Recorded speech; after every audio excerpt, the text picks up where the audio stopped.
दोस्तों नमस्ते, प्रणाम। कैसे हो आप सब? उम्मीद करते हो आप सब बढ़िया होंगी, स्वस्थ होंगी, मस्त होंगी। तो दोस्तों बहुत दिनों से ब्लॉग नहीं आ रही थी क्योंकि मैं बीच में दिल्ली गई थी, तो उसकी वजह से यहाँ पे बहुत रश था, फ़ोन गिरने का डर हो सकता है। तो आज है करवा चौथ, तो आप सभी को पहले तो करवा चौथ की हार्दिक शुभकामनाएँ। और तबीयत थोड़ा डाउन सी है, तो इसलिए चलो अभी मैं जा रही हूँ सामान लेने। मेहंदी तक नहीं लगाई अभी, क्योंकि हम सुबह सुबह मॉर्निंग में ही 4 बजे पहुँचे हैं। और अभी जा रही हूँ मैं मेहंदी लगवाने, थोड़ा बहुत सामान लेने, क्योंकि दिल्ली में जिसको पता है मार्केट का वही ला सकता है। अदरवाइज़ जिसको नहीं पता है तो उसके लिए थोड़ा मुश्किल हो जाती है। तो हम भी पहली बार गए तो 3-4 दिन का था, तो 3-4 दिन में इतना सब कुछ नहीं पता होता है। तो इसलिए अभी मैं जा रही हूँ थोड़ा यहीं पास में मार्केट, थोड़ा बहुत जो सामान बचा हुआ है वो लेके आऊँगी। और अदर तो दोस्तों अभी हम सामान वामान लेके आ गए हैं। तो यहाँ पे मैं सामान अभी पूजा की तैयारी कर रही हूँ। तो यहाँ पे अभी गणेश जी की पूजा करेंगे, तो चलो उसके बाद आपको मिलती हूँ। तो दोस्तों ये मैंने सजा दिया है यहाँ पे, और ये सामान है।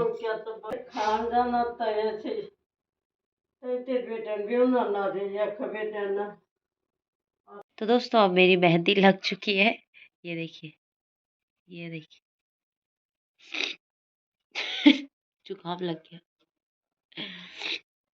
तो दोस्तों ये जुकाम का कमाल है, जो आवाज़ चेंज आ रही है। तो कल मौका नहीं मिला कल, क्योंकि हम रात को निकले थे वहाँ से 8:30 बजे, 8 साढ़े 8 9 बजे, और सुबह पहुँचे हैं। कितने बजे पहुँचे? 3 बजे। 3 का पहुँचे, 4 बजे घर पे पहुँचे। तो हम 4 बजे करेक्ट घर पे पहुँचे, और तब टाइम नहीं मिला। तो अभी सुबह की पूजा वूजा हो गई है, तो उसके बाद मेहंदी लगाई मैंने, विनी ने मेरे हाथ में। तो दोस्तों आज पति देव जी ने भी मेरे लिए फास्ट रखा है, तो चलो देखते हैं कब तक ले पाते हैं। वैसे तो कल सफ़र से हम लोग सुबह 4 बजे पहुँचे, फिर 4 बजे पहुँचने के बाद थोड़ा सोए, और उसके बाद सामान भी पूरा नहीं लाई थी मैं, तो सामान लेने गए थे। और उसके बाद अभी मैंने मेहंदी लगा दी है, देखिए दीदी ने मेरे हाथों में मेहंदी लगाई। तो दोस्तों अब मैंने साड़ी पहन ली है, अब थोड़ा मेकअप वेकअप करते हैं। ये देखिए तो दोस्तों अब मैंने थोड़ा नथ वथ पहन लिया है, और शाम के 4 बज चुके हैं। अभी पूजा करने जा रही हूँ, और इनका भी फास्ट है आज। प्राचीन काल में करवा नाम की स्त्री महान पतिव्रता थी, जो अपने पति के साथ नदी के किनारे गांव में रहती थी। एक दिन उसका पति नदी में स्नान करने को गया। देव योग से स्नान करते समय वहां एक मगर ने उसका पैर पकड़ लिया। तब वह मनुष्य करवा करवा करके अपनी पत्नी को चिल्ला चिल्ला कर पुकारने लगा। अपने पति की आवाज़ को सुनकर उसकी पतिव्रता स्त्री करवा भागी हुई चली आई, और उस पतिव्रता ने आते ही मगर को कच्चे सूत के धागे से बांध दिया। मगर को बांध बांध कर वह अपने पतिव्रत धर्म के बल से यमलोक में पहुंचकर यमराज से बोली, हे भगवान, मेरे पति को मगर ने पकड़ लिया है। इस अपराध में आप अपने बल से मगर को नरक में डाल दो। करवा की यह बात सुनकर के यम बोले कि अभी मगर की आयु शेष है, अतः मैं अभी उसको नहीं मार सकता। यमराज की बात सुनकर करवा बोली, यदि आप ऐसा नहीं करोगे तो आपको श्राप देकर नष्ट कर दूंगी। करवा की यह बात सुनकर यमराज भयभीत हो गया। अंततः उस पतिव्रता के साथ जाकर उस मगर को यमलोक को पठा दिया, और उसके पति को दीर्घायु होने का आशीर्वाद दिया। उसी दिन से ये करवा चौथ मनाई जाती है और व्रत रखा जाता है। हे करवा माता, जैसे तुमने अपने पति की रक्षा की है, ऐसे ही सबके पतियों की रक्षा करना। प्राचीन काल में झांसी के समीप दतिया नामक नगर में चंद्रभान नामक साहूकार रहता था। उसकी चंद्रिका बहुत सुंदर, सर्वगुण संपन्न, सती, साध्वी, शीलवंत, चरित्रवान तथा बुद्धिमान थी। उसके कई पुत्र व पुत्रियां थीं, परंतु वे सब बाल अवस्था में ही मृत्यु को प्राप्त हो गए। इस प्रकार संतान के मर जाने का उन्हें बहुत दुख था। वे पति व पत्नी नित्य प्रति मन ही मन में सोचा करते थे कि हमारे मर जाने के बाद इस अपार धन संपत्ति का अधिकारी कौन होगा। एक दिन उन दोनों ने निश्चय कर लिया कि इस समस्त धन संपत्ति को त्याग कर कहीं वन चलकर भजन करें। ऐसा विचार करके वे दोनों अपना सब घर द्वार ईश्वर भरोसे पर छोड़कर जंगल को चल दिए। जब चलते चलते थक जाते तो कुछ ठहर कर विश्राम करते और फिर चल पड़ते। इस प्रकार चलते चलते वे दोनों प्राणी बद्रिका आश्रम के समीप शीतल कुंड पर जा पहुँचे। वहां पहुंचकर उन दोनों ने खान पान आदि सब त्याग दिया और निराहार अपने प्राणों को त्याग देने का निश्चय कर लिया। इसी तरह बिन आहार और जल पान के जब 7 दिन व्यतीत कर दिए, तब 7वें दिन आकाशवाणी हुई कि तुम दोनों प्राणी अपने प्राण मत त्यागो। यह सब दुख तुम्हें तुम्हारे पूर्व पापों से भोगना पड़ा है। तो अब तुम अपनी स्त्री से अहोई आठें, जो कार्तिक मास के कृष्ण पक्ष में आए, उसे आटे को अहोई माता का व्रत और पूजन कराओ। तब अहोई नामक देवी प्रसन्न होकर तुम्हें साक्षात दर्शन देगी। तब तुम उससे अपने पुत्रों की दीर्घायु मांग लेना और व्रत के दिन तुम रात्रि को राधा कुंड में स्नान करना।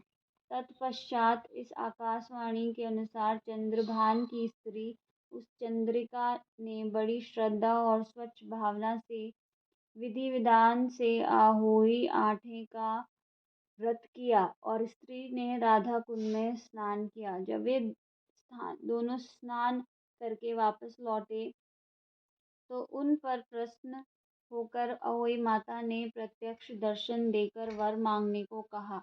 तब उस साहूकार दंपति ने हाथ जोड़कर कहा कि हे माता, हमारे बच्चे कम आयु में ही मृत्यु को प्राप्त हो जाते हैं, तो आप बच्चों की दीर्घायु होने का वरदान देने की कृपा कीजिए।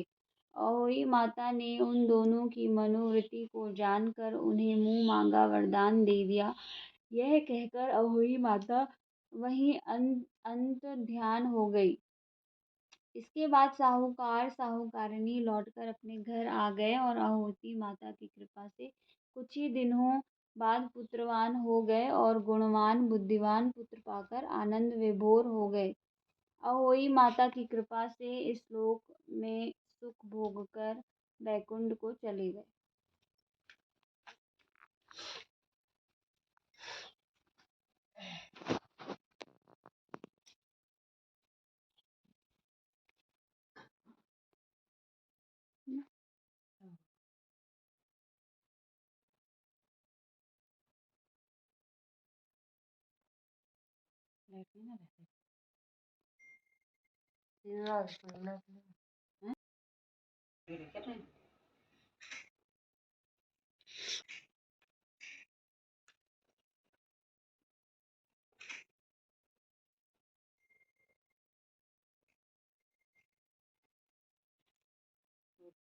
दोस्तों अभी 7:18 हो चुके हैं। खाना हमारा सब कुछ बन गया है। थोड़ा हरी सब्जी बची हुई और हलवा बचा हुआ, वो उसी टाइम बनाएंगे क्योंकि वो ठंडा हो जाता है तो उसमें मज़ा नहीं आता है। और आज जुकाम की वजह से मेरा थोड़ा सर दर्द भी ज़्यादा कर रहा है और शक्ल तो आप देख ही रहे हो। तो फर्स्ट करवा चौथ था। मैं वैसे चाय के बिना नहीं रह पाती हूँ, बट आज पता ही नहीं चला कब दिन गुजर गया और चाय के बिना रह भी गई। फिर मैंने शाम को, होता है ना, पहले से कहते हैं कि फर्स्ट करवा चौथ में जैसे करते हैं वैसे वैसे आगे आपको करना पड़ता है। तो मैंने आज दिन में, मतलब जब 4 बजे की पूजा होती है तो उसके बाद थोड़ा चाय पी ली थी। चाय मतलब दूध में पत्ती मार, बिना पानी के। मैंने सुना था कि बिना पानी के पीते हैं, तो वो मैंने पी।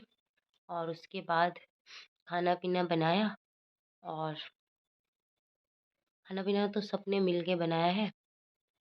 और अभी मैं रोटी बना के आई हूँ, तो शक्ल उतर चुकी है, तो थोड़ा मेकअप कर लेती हूँ। तो मिलती हूँ आपको थोड़ी देर में पूरी नथ वथ पहन के। चलो मिलते हैं आपको आगे।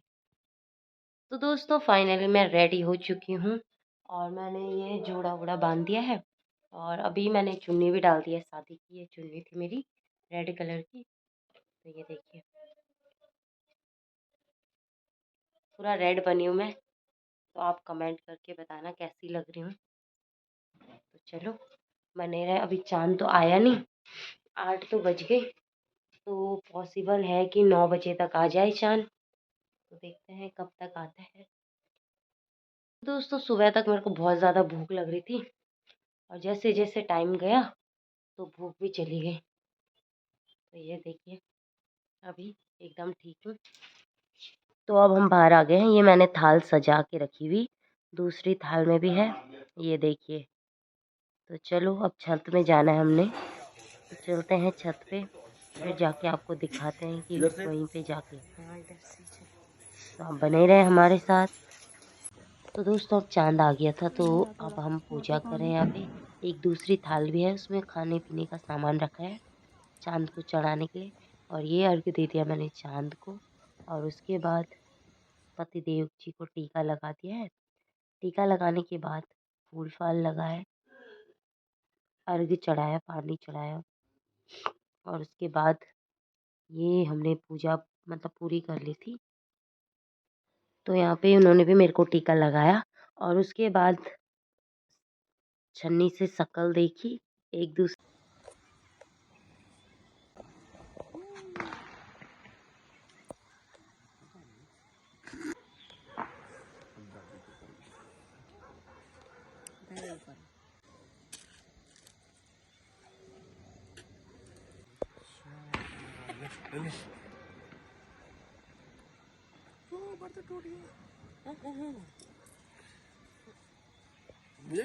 तेरा टूट गया फास्ट।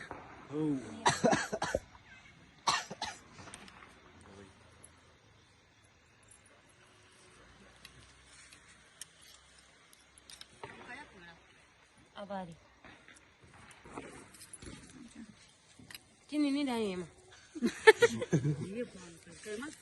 चीर मत।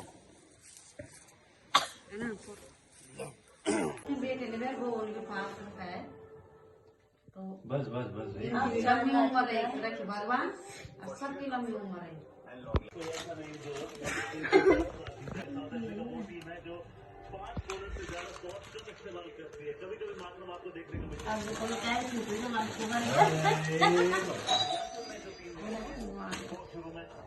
ऐसे चांद आ गया था 8:30 बजे और ये देखिए हमारा चांद भी आ चुका है। तो हमने पूजा वूजा कर ली है। तो मैं ये कपड़े उतार रही हूँ क्योंकि नथ में खाना खाने के लिए नहीं होता है। तो पूजा वूजा सब हो गई है। तो ये देखिए, हेलो बोलो हेलो। ये थोड़ा शर्मीले टाइप के हैं तो इसलिए